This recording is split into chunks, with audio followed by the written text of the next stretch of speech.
The Secret Doctrine by Elena Petrovna Blavatsky, a facsimile of the original edition of 1888, printed by the Cunningham Press, Alhambra, California. Volume 1, Cosmogenesis. Additional facts and explanations concerning the globes and the monads. Two statements made in esoteric Buddhism must be noticed and the author's opinions quoted. On page 47 of the 5th edition it is said, quote, "The spiritual monads do not fully complete their mineral existence on globe A, then complete it on globe B, and so on. They pass several times round the whole circle as minerals, and then again several times round as vegetables, and several times as animals. We purposely refrain for the present from going into figures, etc., etc." End of quote. This was a wise course to adopt in view of the great secrecy maintained with regard to figures and numbers. This reticence is now partially relinquished, but it would perhaps have been better had the real numbers concerning rounds and evolutional gyrations been either entirely divulged at the time or as entirely withheld. Mr. Sennett understood this difficulty well when saying, page 140, that, quote, "for reasons which are not easy for the outsider to divine, the possessors of occult knowledge are especially reluctant to give out facts relating to cosmogony, though it is hard for the uninitiated to understand why they should be withheld." Unquote. That there were such reasons is evident. Nevertheless, it is to this reticence that most of the confused ideas of some Eastern as well as Western pupils are due. The difficulties in the way of the acceptance of the two particular tenets under consideration seemed great, just because of the absence of any data to go upon. But there it was. For the figures belonging to the occult calculations cannot be given, as the masters have many times declared, outside the circle of pledged chelas, and not even these can break the rules. To make things plainer, without touching upon the mathematical aspects of the doctrine, the teaching given may be expanded, and some obscure points solved. As the evolution of the globes and that of the monads are so closely interblended, we will make of the two teachings one. In reference to the monads, the reader is asked to bear in mind that Eastern philosophy rejects the Western theological dogma of a newly created soul for every baby born, as being as unphilosophical as it is impossible in the economy of nature. There must be a limited number of monads evolving and growing more and more perfect through their assimilation of many successive personalities in every new manvantara. This is absolutely necessary in view of the doctrines of rebirth, karma, and the gradual return of the human monad to its source, absolute deity. Thus, although the hosts of more or less progressed monads are almost incalculable, they are still finite, as is everything in this universe of differentiation and finiteness. As shown in the double diagram of the human principles and the ascending globes of the world chains, Diagram 1. There is an eternal concatenation of causes and effects, and a perfect analogy which runs through and links together all the lines of evolution. One begets the other, globes as personalities. But let us begin at the beginning. The general outline of the process by which the successive planetary chains are formed has just been given. To prevent future misconceptions, some further details may be offered which will also throw light on the history of humanity on our own chain, the progeny of that of the moon. In the diagrams on page 172, figure 1, diagram 2, represents the lunar chain of 7 planets at the outset of its 7th or last round, while figure 2 represents the Earth chain, which will be, but is not yet in existence. The 7 globes of each chain are distinguished in their cyclic order by the letters A to G, the globes of the Earth chain being further marked by a cross, the symbol of the Earth. Now it must be remembered that the monads cycling round any septenary chain are divided into 7 classes or hierarchies according to their respective stages of evolution, consciousness, and merit. Let us follow, then, the order of their appearance on planet A in the first round. The time spaces between the appearances of these hierarchies on any one globe are so adjusted that when Class 7, the last, appears on Globe A, Class 1, the first, has just passed on to Globe B, and so on, step by step, all round the chain. Again, in the 7th round on the lunar chain, when Class 7, the last, quits Globe A, that globe, instead of falling asleep as it had done in previous rounds, begins to die, to go into its planetary pralaya. And in dying it transfers successively, as just said, its principles, or life elements and energy, etc., one after the other, to a new Leia center, which commences the formation of Globe A of the Earth chain. Note: Occultism divides the periods of rest, pralaya, into several kinds. There is the individual pralaya of each globe, as humanity and life pass on to the next. 7 minor pralayas in each round, the planetary pralaya, when 7 rounds are completed, the solar pralaya, when the whole system is at an end, and finally the universal Maha or Brahma pralaya at the close of the age of Brahma. These are the 3 child pralayas, or destruction periods. There are many other minor ones, but with these we are not concerned at present. End of note. A similar process takes place for each of the globes of the lunar chain, one after the other, each forming a fresh globe of the Earth chain. Our moon was the 4th globe of the series, and was on the same plane of perception as our Earth. But Globe A of the lunar chain is not fully dead till the first monads of the first class have passed from Globe G or Z, the last of the lunar chain, into the nirvana which awaits them between the 2 chains. And, similarly for all the other globes as stated, each giving birth to the corresponding globe of the Earth chain.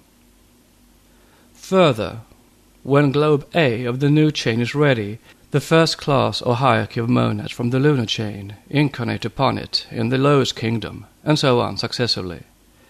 The result of this is that it is only the first class of monads which attains the human state of development during the first round, since the second class on each planet arriving later has not time to reach that stage. Thus the monads of Class 2 reach the incipient human stage only in the second round, and so on up to the middle of the 4th round. But at this point, and on this 4th round in which the human stage will be fully developed, the quote, door unquote, into the human kingdom closes, and henceforward the number of human monads, that is, monads in the human stage of development, is complete. For the monads which had not reached the human stage by this point will, owing to the evolution of humanity itself, find themselves so far behind that they will reach the human stage only at the close of the 7th and last round. They will, therefore, not be men on this chain, but will form the humanity of a future Manvantara, and be rewarded by becoming men on a higher chain altogether, such receiving their karmic compensation. To this there is but one solitary exception, for very good reasons, of which we shall speak farther on, but this accounts for the difference in the races. It thus becomes apparent how perfect is the analogy between the processes of nature in the cosmos and in the individual man. The latter lives through his life cycle and dies, his higher principles corresponding in the development of a planetary chain to the cycling monads pass into Devakan, which corresponds to the nirvana and states of rest intervening between 2 chains. The man's lower principles are disintegrated in time and are used by nature again for the formation of new human principles, and the same process takes place in the disintegration and formation of worlds. Analogy is thus the surest guide to the comprehension of the occult teachings. This is one of the 7 mysteries of the moon, and it is now revealed. The 7 mysteries are called by the Japanese Yamabusis the mystics of the Lao Tse sect and the ascetic monks of Kyoto the Zen-no-do, the 7 jewels. Only the Japanese and the Chinese Buddhist ascetics and initiates are, if possible, even more reticent in giving out their knowledge than are the Hindus. But the reader must not be allowed to lose sight of the monads, and must be enlightened as to their nature, as far as permitted, without trespassing upon the highest mysteries, of which the writer does not in any way pretend to know the last or final word. The monadic host may be roughly divided into three great classes. 1. The most developed monads, the lunar gods or spirits called in India the Pitris, whose function it is to pass in the first round through the whole triple cycle of the mineral, vegetable, and animal kingdoms in their most ethereal, filmy, and rudimentary forms, in order to clothe themselves in and assimilate the nature of the newly formed chain. They are those who first reach the human form, if there can be any form in the realm of the almost subjective on Globe A in the first round. It is they, therefore, who lead and represent the human element during the second and third rounds, and finally evolve their shadows at the beginning of the fourth round for the second class, or those who come behind them. 2. Those monads that are the first to reach the human stage during the 3.5 rounds, and to become men. Note: we are forced to use here the misleading word men, and this is a clear proof of how little any European language is adapted to express these subtle distinctions. It stands to reason that these men did not resemble the men of today, either in form or nature. Why then, it may be asked, call them men at all? Because there is no other term in any Western language which approximately conveys the idea intended. The word men at least indicates that these beings were manus, thinking entities, however they differed in form and intellection from ourselves. But in reality they were, in respect of spirituality and intellection, rather gods than men. The same difficulty of language is met within describing the stages through which the monad passes. Metaphysically speaking, it is of course an absurdity to talk of the development of a monad, or to say that it becomes man, but any attempt to preserve metaphysical accuracy of language in the use of such a tongue as the English would necessitate at least 3 extra volumes of this work, and would entail an amount of verbal repetition which would be wearisome in the extreme. It stands to reason that a monad cannot either progress or develop, or even be affected by the changes of states it passes through. It is not of this world or plane, and may be compared only to an indestructible star of divine light and fire, thrown down onto our earth as a plank of salvation for the personalities in which it indwells. It is for the latter to cling to it, and thus partaking of its divine nature, obtain immortality. Left to itself, the monad will cling to no one, but like the plank, be drifted away to another incarnation by the unresting current of evolution. End of note. 3. The laggards. The monads which are retarded, and which will not reach, by reason of karmic impediments, the human stage at all during this cycle or round, save one exception, which will be spoken of elsewhere as already promised. Now, the evolution of the external form or body around the astral is produced by the terrestrial forces, just as in the case of the lower kingdoms.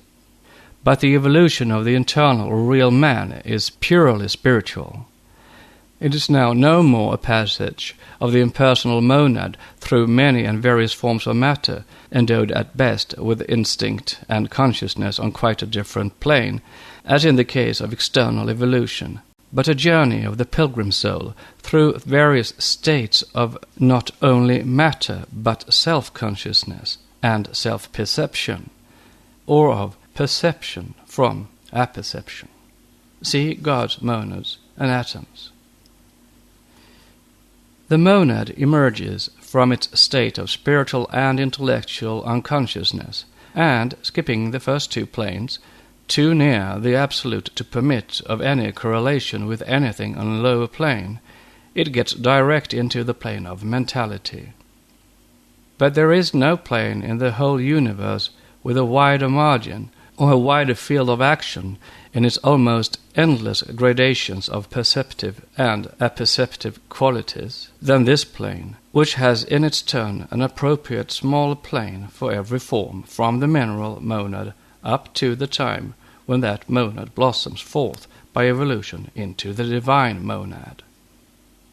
But all the time it is still one and the same monad, differing only in its incarnations, throughout its ever-succeeding cycles of partial or total obscuration of spirit, or the partial or total obscuration of matter, two polar antitheses, as it ascends into the realm of mental spirituality or descends into the depths of materiality. To return to esoteric Buddhism, it is there stated with regard to the enormous period intervening between the mineral epoch on globe A and the man epoch, that, quote, the full development of the mineral epoch on globe A prepares the way for the vegetable development, and as soon as this begins, the mineral life impulse overflows into globe B. Then, when the vegetable development on globe A is complete and the animal development begins, the vegetable life impulse overflows to globe B, and the mineral impulse passes on to globe C. Then finally comes the human impulse on globe A, unquote, on page 49. Note on man epoch. The term man epoch is here used because of the necessity of giving a name to that fourth kingdom which follows the animal. But in truth, the man on globe A during the first round is no man, but only his prototype or dimensionless image from the astral regions. End of note. And so it goes on for 3 rounds, when it slackens and finally stops at the threshold of our globe at the 4th round, because the human period of the true physical meant to be, the 7th, is now reached. This is evident, for as said, quote, there are processes of evolution which precede the mineral kingdom, and thus a wave of evolution, indeed several waves of evolution, precede the mineral wave in its progress round the spheres. End of quote, from the same source. And now we have to quote from another article, The Mineral Monad, in 5 Years of Theosophy, page 273, its sequence. Quote, there are 7 kingdoms. The first group comprises 3 degrees of elementals, or nascent centers of forces. From the first stage of differentiation from Mula Prakriti, or rather Pradhana, primordial homogeneous matter, to its 3rd degree, that is, from full unconsciousness to semi-perception. The second or higher group embraces the kingdom from vegetable to man, the mineral kingdom thus forming the central or turning point in the degrees of the monadic essence considered as an evoluting energy. 3 stages, sub-physical, on the elemental side, the mineral kingdom. 3 stages on the objective physical side. These are the first or preliminary 7 links of the evolutionary chain, unquote. Note on physical. Physical here means differentiated for cosmical purposes and work. That physical side, nevertheless, if objective to the apparition of beings from other planes, is yet quite subjective to us on our plane. End of note. Preliminary because they are preparatory, and though belonging in fact to the natural, they yet would be more correctly described as subnatural evolution. This process makes a halt in its stages at the 3rd, at the threshold of the 4th stage, when it becomes, on the plane of the natural evolution, the first really manward stage, thus forming with the 3 elemental kingdoms the 10, the sephirothal number. It is at this point that begins, quote, a descent of spirit into matter equivalent to an ascent in physical evolution, a re-ascent from the deepest depths of materiality, the mineral, towards its status quo ante, with the corresponding dissipation of concrete organism, up to nirvana, the vanishing point of differentiated matter. Quote from 5 Years of Theosophy, page 276. Therefore it becomes evident why that which is pertinently called in esoteric Buddhism wave of evolution, and mineral, vegetable, animal, and man impulse stops at the door of our globe, at its fourth cycle or round.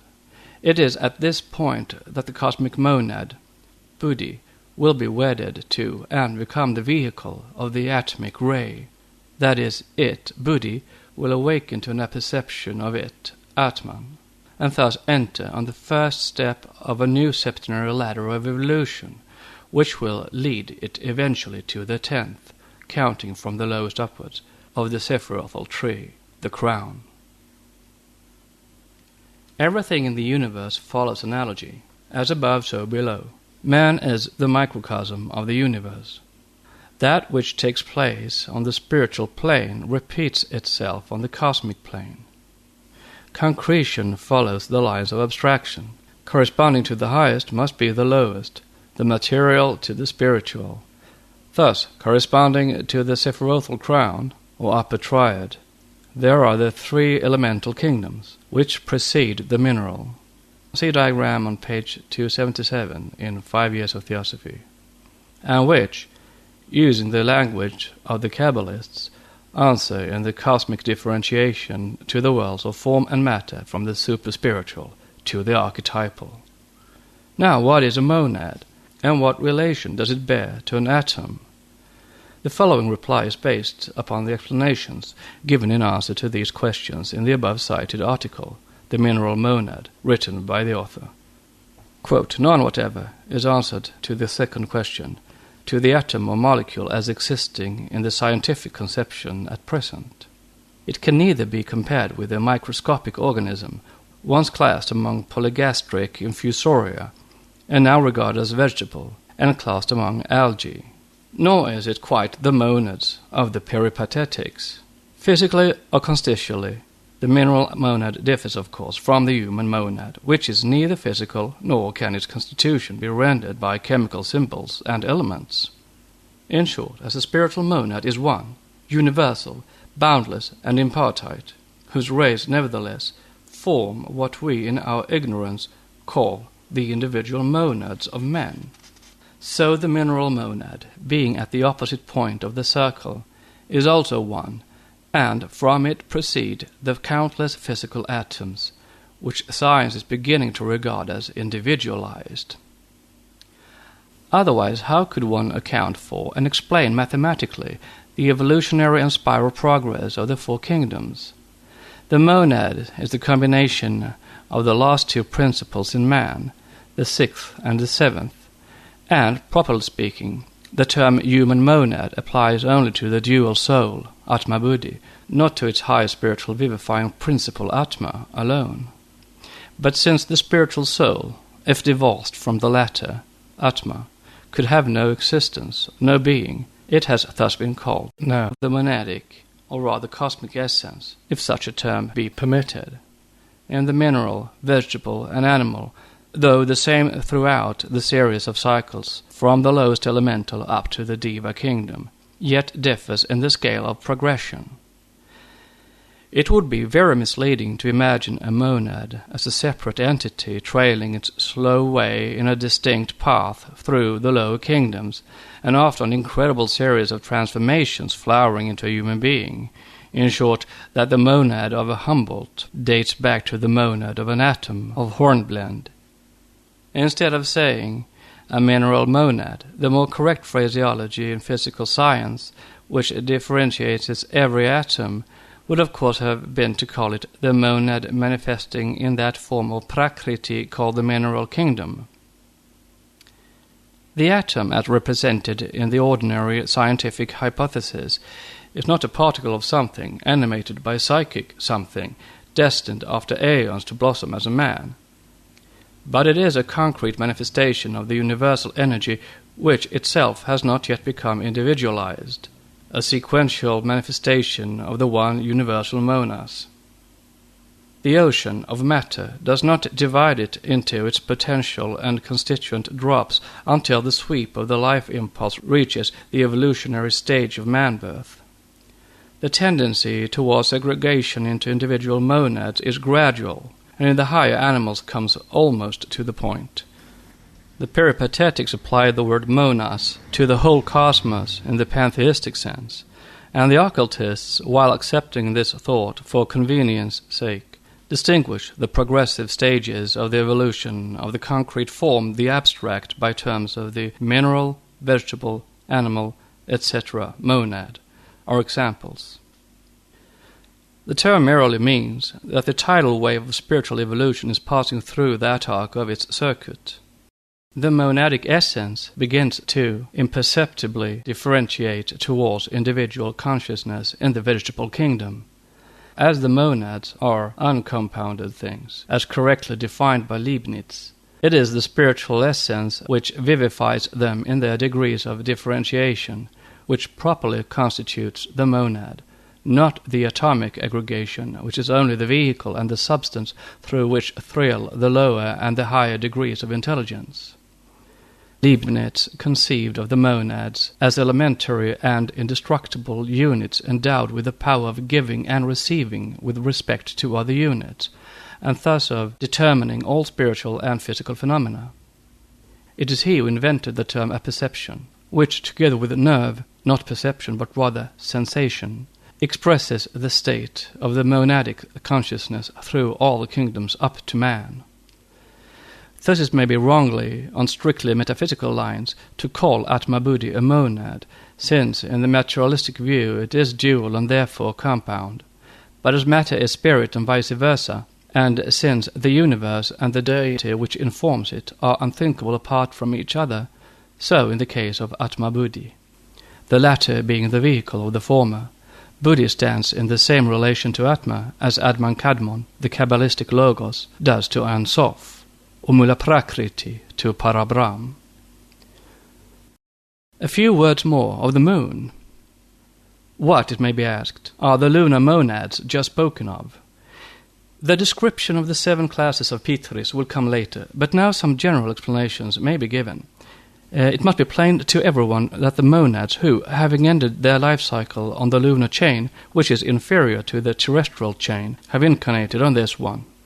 But there are some further details which may be added, though they border too closely on forbidden ground to be treated of fully. The last word of the mystery is divulged only to the adepts, but it may be stated that our satellite is only the gross body of its invisible principles. Seeing then that there are 7 earths, so there are 7 moons, the last one alone being visible. The same for the sun, whose visible body is called a maya, a reflection, just as man's body is. The real sun and the real moon are as invisible as the real man, says an occult maxim, and it may be remarked en passant that those ancients were not so foolish, after all, who first stated the idea of the 7 moons. For though this conception is now taken solely as an astronomical measure of time, in a very materialized form, yet underlying the husk there can still be recognized the traces of a profoundly philosophical idea. In reality, the moon is only the satellite of the earth in one respect, meaning that physically the moon revolves round the earth. But in every other aspect, it is the earth which is the satellite of the moon, and not vice versa. Startling as the statement may seem, it is not without confirmation from scientific knowledge. It is evidenced by the tides, by the cyclic changes in many forms of disease which coincide with the lunar phases. It can be traced in the growth of plants, and is very marked in the phenomena of human gestation and conception. The importance of the moon and its influence on the earth were recognized in every ancient religion, notably the Jewish, and have been remarked by many observers of psychical and physical phenomena. But so far as science knows, the Earth's action on the moon is confined to the physical attraction which causes her to circle in her orbit. And should an objector insist that this fact alone is sufficient evidence that the moon is truly the Earth's satellite on other planes of action, one may reply by asking whether a mother who walks round and round her child's cradle, keeping watch over the infant, is the subordinate of her child or dependent upon it, though in one sense she is its satellite, yet she is certainly older and more fully developed than the child she watches. It is then the moon that plays the largest and most important part, as well in the formation of the earth itself as in the peopling thereof with human beings. The lunar monads, or Pitris, the ancestors of man, become in reality man himself. They are the monads who enter on the cycle of evolution on globe A and who, passing round the chain of planets, evolve the human form as has just been shown. At the beginning of the human stage of the fourth round on this globe, they ooze out their astral doubles from the ape-like forms which they had evolved in round 3. And it is in this subtle, finer form which serves as the model round which nature builds physical man. These monads, or divine sparks, are thus the lunar ancestors, the Pitris themselves. For these lunar spirits have to become men in order that their monads may reach a higher plane of activity and self-consciousness, that is, the plane of the Manasa Putras, those who endow the senseless shells created and informed by the Pitris with mind in the latter part of the third root race. In the same way, the monads or egos of the men of the seventh round of our earth, after our own globes A, B, C, and D et sequens, parting with their life energy, will have informed and thereby called to life other layer centers destined to live and act on a still higher plane of being. In the same way will the terrene ancestors create those who will become their superiors. It now becomes plain that there exists in nature a triple evolutionary scheme for the formation of the 3 periodical upadhis, or rather 3 separate schemes of evolution, which in our system are inextricably interwoven and interblended at every point. These are the monadic, or spiritual, the intellectual, and the physical evolutions. These 3 are the finite aspects, or the reflections on the field of cosmic illusion of Atma, the 7th, the one reality. 1. The monadic is, as the name implies, concerned with the growth and development into still higher phases of activity of the monad in conjunction with. 2.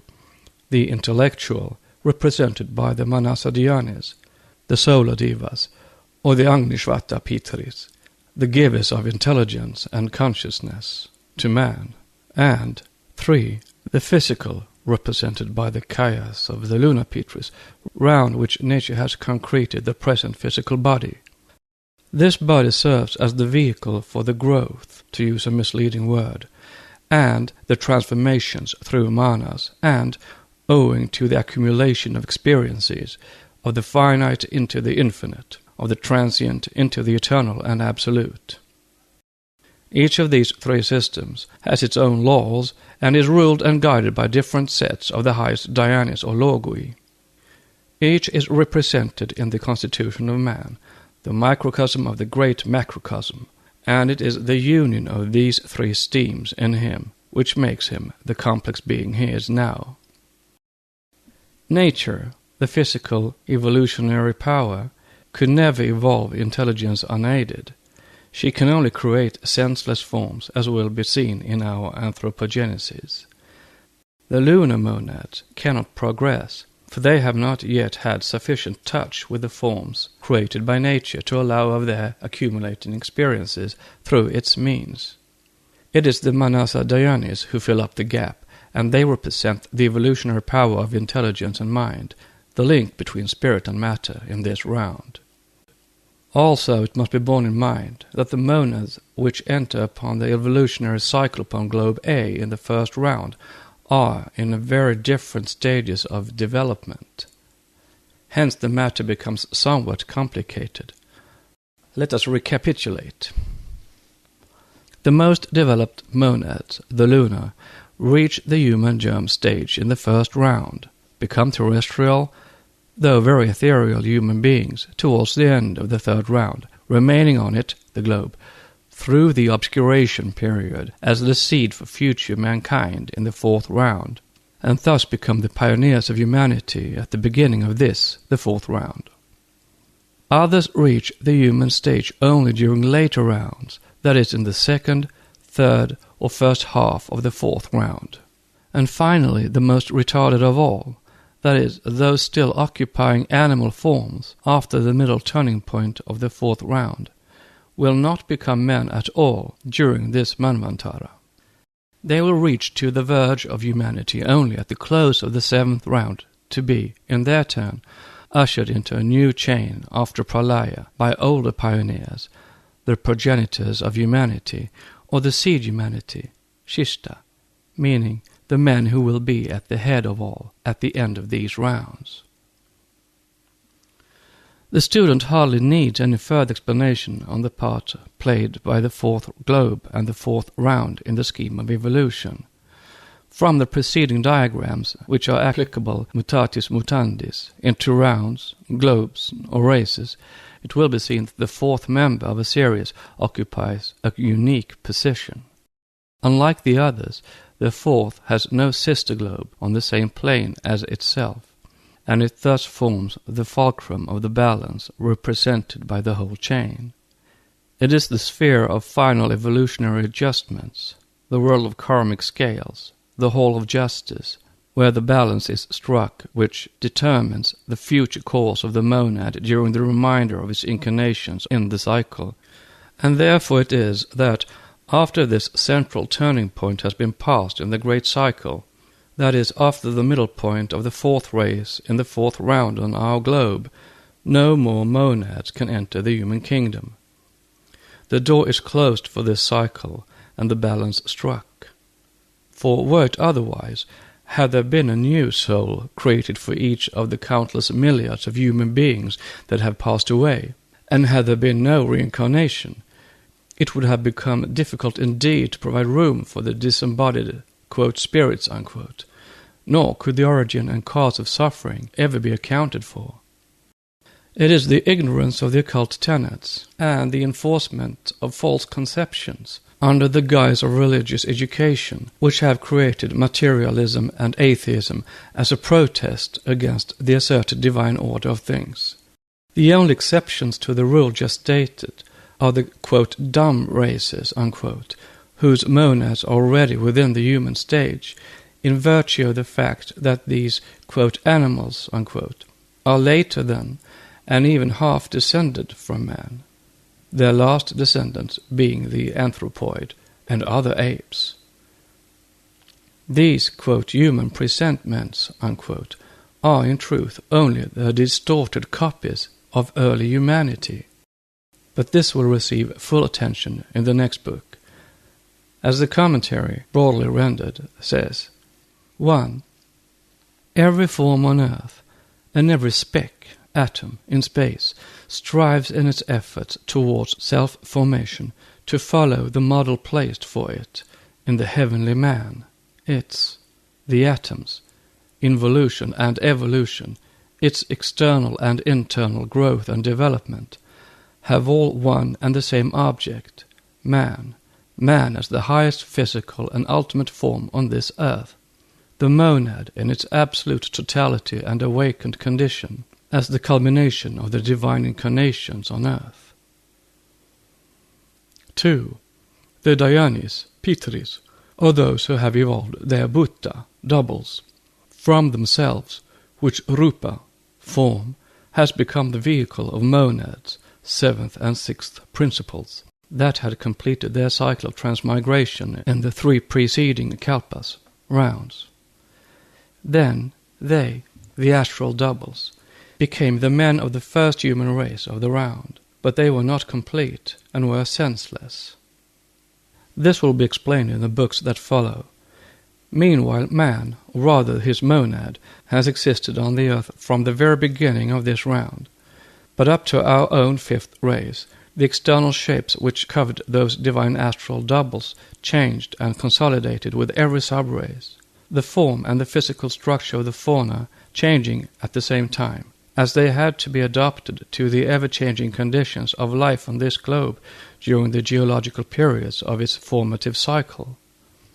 And thus shall they go on changing with every root race and every chief sub-race down to the last one of the 7th in this round. 3.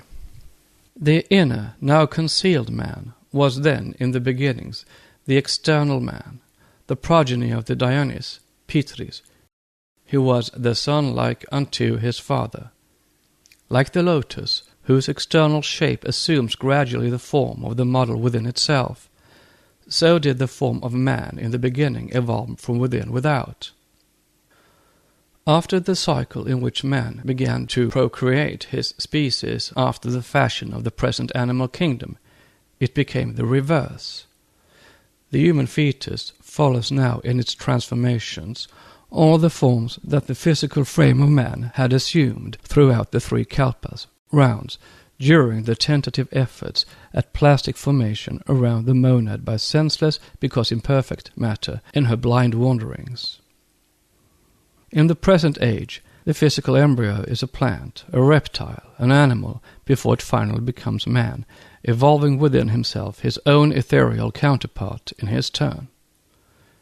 In the beginning it was that counterpart, astral man, which, being senseless, got entangled in the meshes of matter. But this, quote, man, unquote, belongs to the 4th round. As shown, the monad had passed through, journeyed, and been imprisoned in every transitional form throughout every kingdom of nature during the 3 preceding rounds. But the monad which becomes human is not the man. In this round, with the exception of the highest mammals after man, the anthropoids destined to die out in this our race, when their monads will be liberated and pass into the astral human forms, or the highest elementals of the 6th and the 7th races, and then into lowest human forms in the 5th round. No units of either of the kingdoms are animated any longer by monads destined to become human in their next stage, but only by the lower elementals of their respective realms. Notes on monads will be liberated and pass into the astral human forms. Nature never repeats herself. Therefore, the anthropoids of our day have not existed at any time since the middle of the Miocene period, when, like all crossbreeds, they began to show a tendency, more and more marked as time went on, to return to the type of their first parent, the black and yellow gigantic Lemuranthlantean. To search for the missing link is useless.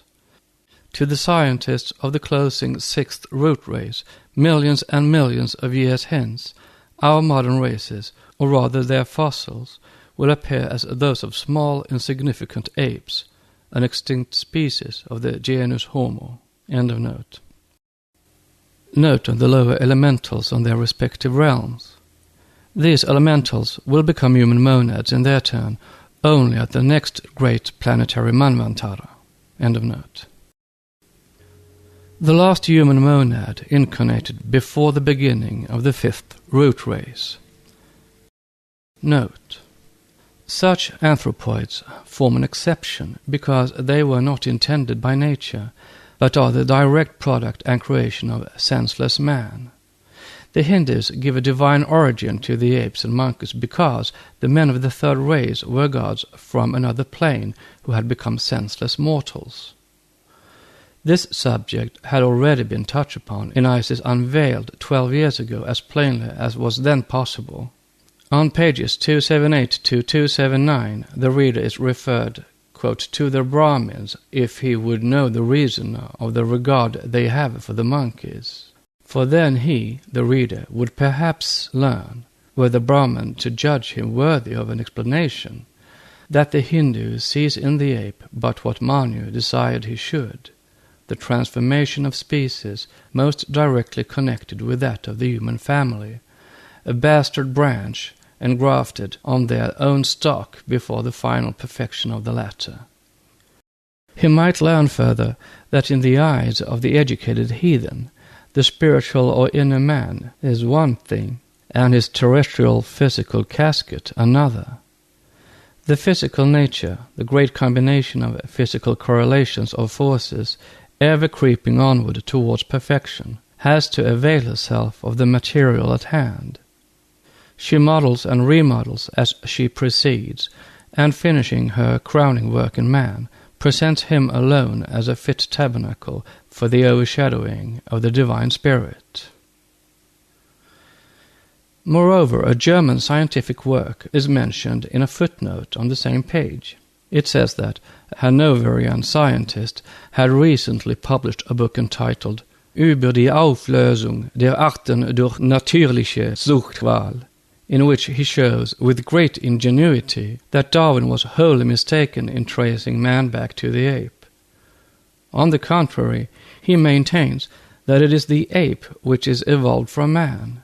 He shows that, in the beginning, mankind were morally and physically the types and prototypes of our present race and of our human dignity, by their beauty of form, regularity of feature, cranial development, nobility of sentiments, heroic impulses, and grandeur of ideal conception. This is a purely Brahmanic, Buddhistic, and Kabbalistic philosophy. The book is copiously illustrated with diagrams, tables, etc. It asserts that the gradual debasement and degradation of man, morally and physically, can be readily traced throughout the ethnological transformation down to our time. And as one portion has already degenerated into apes, so the civilized man of the present day will at last, under the action of the inevitable law of necessity, be also succeeded by like descendants. If we may judge of the future by the actual present, it certainly does seem possible that so unspiritual and materialistic a body should end as simia rather than as seraphs. But though the apes descend from man, it is certainly not the fact that the human monad, which has once reached the level of humanity, ever incarnates again in the form of an animal. End of note. The cycle of metempsychosis for the human monad is closed, for we are in the 4th round and the 5th root race. The reader will have to bear in mind, at any rate one who has made himself acquainted with esoteric Buddhism, that the stanzas which follow in this book and Book 2 speak of the evolution in our 4th round only. The latter is the cycle of the turning point, after which matter, having reached its lowest depths, begin to strive onward and to get spiritualized with every new race and with every fresh cycle.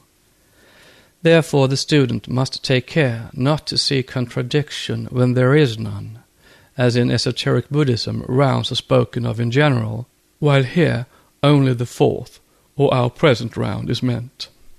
Then it was the work of formation, now it is that of reformation and evolutionary perfection. Finally, to close this chapter, and various but unavoidable misconceptions, we must refer to a statement in esoteric Buddhism which has produced a very fatal impression upon the minds of many theosophists. One unfortunate sentence from the work just referred to is constantly brought forward to prove the materialism of the doctrine. On page 48, 5th edition, the author, referring to the progress of organisms on the globes, says that the mineral kingdom will no more develop the vegetable than the earth was able to develop man from the ape till it received an impulse. Whether this sentence renders literary the thought of the author, or is simply, as we believe it is, a lapsus calami, may remain an open question. It is really with surprise that we have ascertained the fact that esoteric Buddhism was so little understood by some theosophists as to have led them into the belief that it thoroughly supported Darwinian evolution, and especially the theory of the descent of man from a pithecoid ancestor. As one member writes, I suppose you realize that 3/4 of theosophists and even outsiders imagine that, as far as the evolution of man is concerned, Darwinism and theosophy kiss one another. Nothing of the kind was ever realized, nor is there any great warrant for it, so far as we know, in esoteric Buddhism. It has been repeatedly stated that the evolution as taught by Manu and Kapila was the groundwork of the modern teachings, but neither occultism nor theosophy has ever supported the wild theories of the present Darwinists, least of all the descent of man from an ape. Of this, more hereafter. But one has only to turn to page 47 of Esoteric Buddhism of the 5th edition to find there the statement that man belongs to a kingdom distinctly separate from that of the animals. With such a plain and unequivocal statement before him, It is very strange that any careful student should have been so misled unless he is prepared to charge the author with a gross contradiction. Every round repeats on a high scale the evolutionary works of the preceding round. With the exception of some higher anthropoids, as just mentioned, the monadic inflow, or inner evolution, is at an end till the next Manvantara. It can never be too often repeated that the full-blown human monads have to be first disposed of before the new crop of candidates appear on this globe at the beginning of the next cycle. Thus there is a lull, and this is why, during the fourth round, man appears on earth earlier than any animal creation, as will be described. But it is still urged that the author of esoteric Buddhism has preached Darwinism all along. Certain passages would undoubtedly seem to lend a countenance to this inference, besides which the occultists themselves are ready to concede partial correctness to the Darwinian hypothesis in later details, bylaws of evolution, and after the midway point of the fourth race. Of that which has taken place, physical science can really know nothing, for such matters lie entirely outside of its sphere of investigation. But what the occultists have never admitted, nor will they ever admit, is that man was an ape in this or in any other round, or that he ever could be one, however much he may have been ape-like. This is vouched for by the very authority from whom the author of esoteric Buddhism got his information. Thus, to those who confront the occultists with these lines from the above-named volume, it is enough to show that we may as reasonably, and that we must, if we would talk about these matters at all, conceive a life impulse giving birth to mineral form as of the same sort of impulse concerned to raise a race of apes into a race of rudimentary men. To those who bring this passage forward as showing decided Darwinism, the occultists answer by pointing to the explanation of the master, Mr. Sinnett's teacher, which would contradict these lines, were they written in the spirit attributed to them. A copy of this letter was sent to the writer, together with others, 2 years ago, in 1886, with additional marginal remarks to quote from in The Secret Doctrine. It begins by considering the difficulty experienced by the Western student in reconciling some facts previously given with the evolution of man from the animal, that is, from the mineral, vegetable, and animal kingdoms, and advises the student to hold to the doctrine of analogy and correspondences. Then it touches upon the mystery of the devas, and even gods, having to pass through states which it was agreed to refer to as inmetallization, inherbation, inzuization, and finally incarnation, and explains this by hinting at the necessity of failures even in the ethereal races of Jian-Kochans.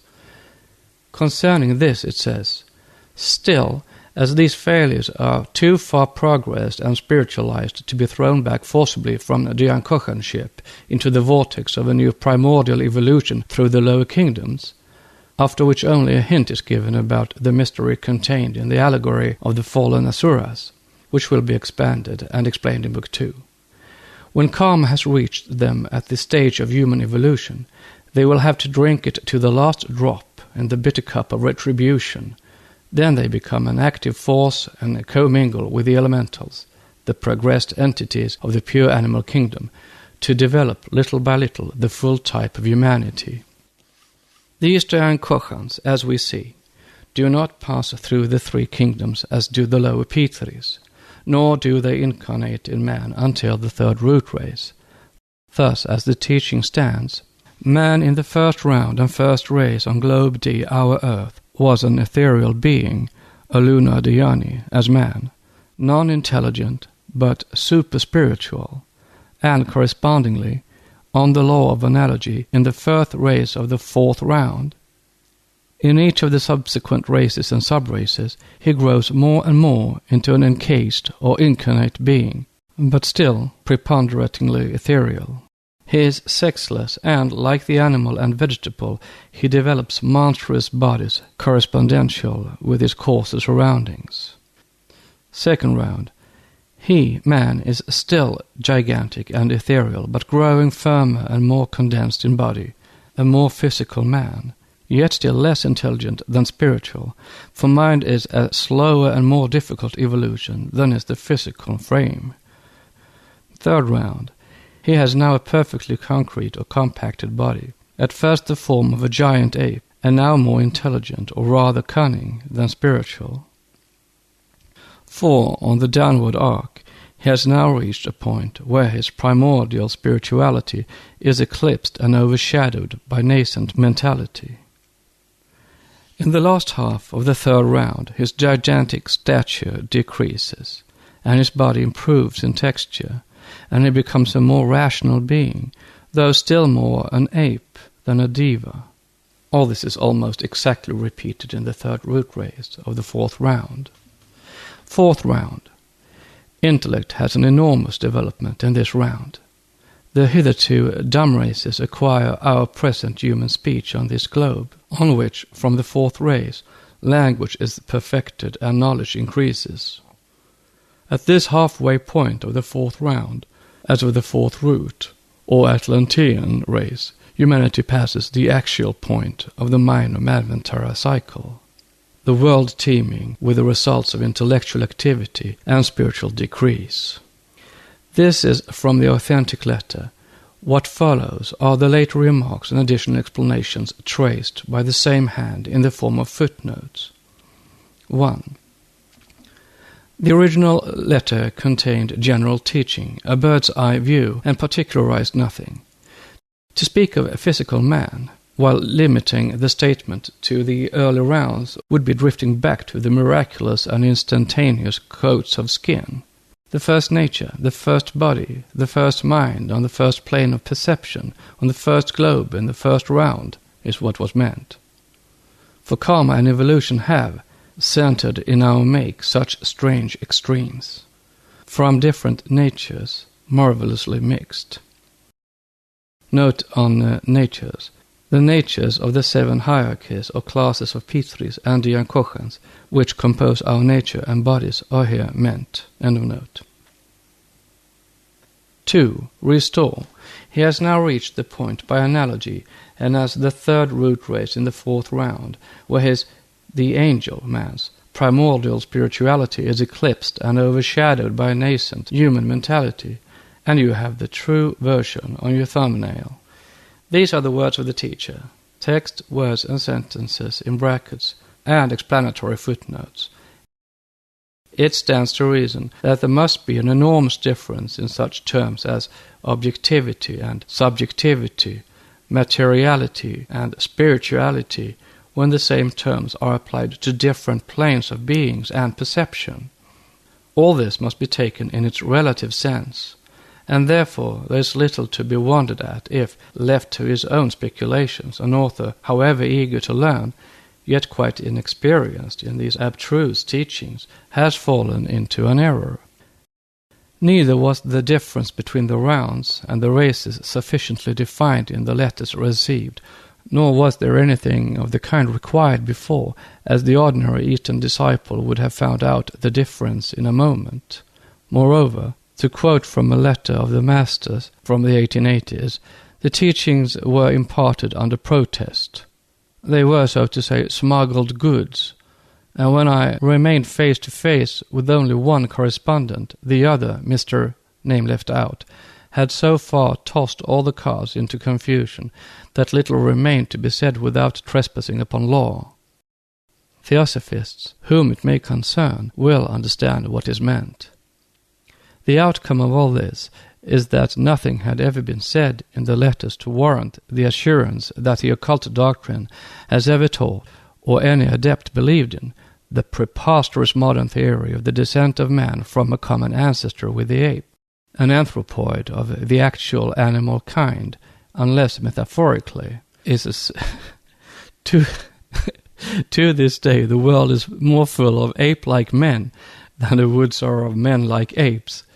The ape is sacred in India because its origin is well known to the initiates, though concealed under a thick veil of allegory.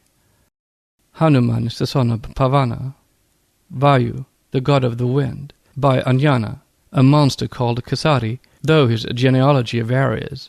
The reader who bears this in mind will find in Book 2, in Passim, the whole explanation of this ingenious allegory. The, quote, men, unquote, of the third race who separated were, quote, gods, unquote, by their spirituality and purity, though senseless, and as yet destitute of mind, as men. These, quote, men, unquote, of the third race, the ancestors of the Atlanteans, were just such ape-like, intellectually senseless giants as were those beings who, during the third round, represented humanity. Morally irresponsible, it was these third race, quote, men, unquote, who, through promiscuous connection with animal species lower than themselves, created that missing link, which became ages later, in the tertiary period only, the remote ancestor of the real ape, as we find it now in the pithecoid family. Note: and if this is found clashing with that other statement which shows the animal later than man, then the reader is asked to bear in mind that the placental mammal only is meant. In those days there were animals of which zoology does not even dream in our own, and the modes of reproduction were not identical with the notions which modern physiology has upon the subject. It is not altogether convenient to touch upon such questions in public, but there is no contradiction or impossibility in this whatever. End of note. Thus, the earlier teachings, however unsatisfactory, vague, and fragmentary, did not teach the evolution of man from the ape, nor does the author of esoteric Buddhism assert it anywhere in his work in so many words, but owing to his inclination towards modern science, he uses language which might perhaps justify such an inference. The man who preceded the fourth, the Atlantean race, however much he may have looked physically like a gigantic ape, the counterfeit of a man who hath not the life of a man, was still a thinking and already a speaking man. The Lemuro Atlantean was a highly civilized race, and if one accepts tradition, which is better history than the speculative fiction which now passes under that name, he was higher than we are with all our sciences and the degraded civilization of the day. At any rate, the Lemuro Atlantean of the closing third race was so. And now we may return to the stanzas. The next section is stanza 6, continued.